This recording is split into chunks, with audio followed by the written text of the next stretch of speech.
Big boss ലൈവിൽ അപ്പൊ നമ്മുടെ ജിൻഡോയും നോറയും കൈയൊക്കെ കെട്ടി ഒന്നിച്ച് നടക്കുകയാണ്. അപ്പൊ ജിൻഡോ ഓരോന്നിങ്ങനായിട്ട് കൈ കൊണ്ട് കാണിച്ചുകൊണ്ടിരിക്കും, എക്സസൈസ് ചെയ്യലും അതുപോലെ തന്നെ കൈ കൊണ്ടുള്ള സ്ട്രെച്ചിങ്ങും ഡാൻസിങ്ങും കൈ കൊണ്ട് ഇങ്ങനെ കുറെ ആക്ഷൻസ് ഒക്കെ കാണിച്ചപ്പോ നോറയ്ക്ക് ദേഷ്യം വന്നുകൊണ്ടിരിക്കുകയാണ്. നോറ പറയുന്നത് ജിൻഡോ ഭയങ്കരമായിട്ട് ബലം കൊടുക്കുവാണെന്നൊക്കെ പറഞ്ഞാണ് ജിൻഡോയും നോറയും തമ്മിലായിട്ട് വഴക്ക് കിടക്കുന്നത്. ഇയാൾ ഫുള്ള് ബലം കൊടുത്താൽ ഞാൻ എങ്ങനെയാണ്, ഇയാൾക്കല്ല ശക്തി കൂടുതലെന്നൊക്കെ പറഞ്ഞ് നോറ ജിൻഡോയോട് പൊട്ടിത്തെറിക്കുന്നുണ്ട്. പിന്നെ അതൊരു ടാസ്ക് ആയതുകൊണ്ട് ആ രീതിയിൽ പിന്നെ നോറ വീണ്ടും നടക്കുന്നുണ്ട് ജിൻഡോയുടെ കൂടെ.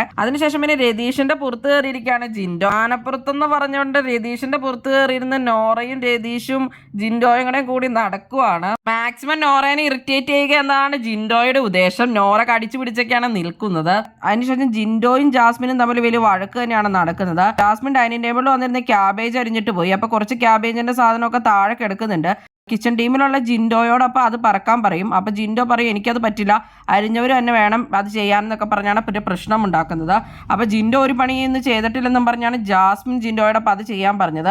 അല്ലെങ്കിൽ ഞാൻ ഇത് ചെയ്യില്ല, അരിഞ്ഞവർ തന്നെയാണ് ഇത് പറക്കുകയും ചെയ്യേണ്ടത്, അതിന്റെ ഉത്തരവാദിത്തം അവർക്ക് തന്നെയാണെന്നാണ് ജിൻഡോ പറയുന്നത്. പിന്നെ എന്തിനാണ് എന്നെ കൊണ്ട് ഇത് ചെയ്യിക്കണേന്നൊക്കെ ചോദിച്ചാണ് ജിൻഡോ പിന്നീട് വിഷയം ഉണ്ടാക്കുന്നത്. പിന്നെ ജിൻഡോ ഒരു പണി ചെയ്യില്ല എന്നൊക്കെ ആയിട്ട് ജാസ്മിൻ പറയുകയുണ്ടായി. മെയിൻ ആയിട്ട് വരുന്ന ഫുഡ് വല്ല ചിക്കനോ ഇതൊക്കെ ആണെങ്കിൽ മാത്രമാണ് ജിൻഡോ ഉണ്ടാക്കാറുള്ളൂ. അതപ്പോൾ എല്ലാവരും നല്ലതാണെന്നൊക്കെ പറയൂലോ, അത് കേൾക്കാൻ വേണ്ടി ചെയ്യണയാണെന്നും, അല്ലാതെ ഒരു പണി ചെയ്യാൻ കൃത്യസമയത്ത് വരില്ലെന്നും. കുറെ നേരം കഴിഞ്ഞിട്ടാണ് ജിൻഡോ വരുള്ളൂ, അപ്പോഴത്തേക്ക് ഓരോരുത്തർക്ക് ഓരോ പണി അസൈൻ ചെയ്തിട്ടുണ്ടാവുന്നു. കഴിഞ്ഞ് വന്നെ ജിൻഡോയ്ക്ക് അപ്പം മിക്കവാറും പാത്രം കഴുകാൻ അങ്ങനെ എന്തെങ്കിലും പണി കൊടുക്കാനുണ്ടാവാറുള്ളൂ. അപ്പൊ അതുകൊണ്ട് ഇന്ന് പിന്നെ ഈ പണിയാണ് ചെയ്യാനുള്ളൂ, അതുകൊണ്ട് ജിൻഡോ അത് ചെയ്യുന്നൊക്കെയായിരുന്നു ജാസ്മിൻ പറഞ്ഞത്.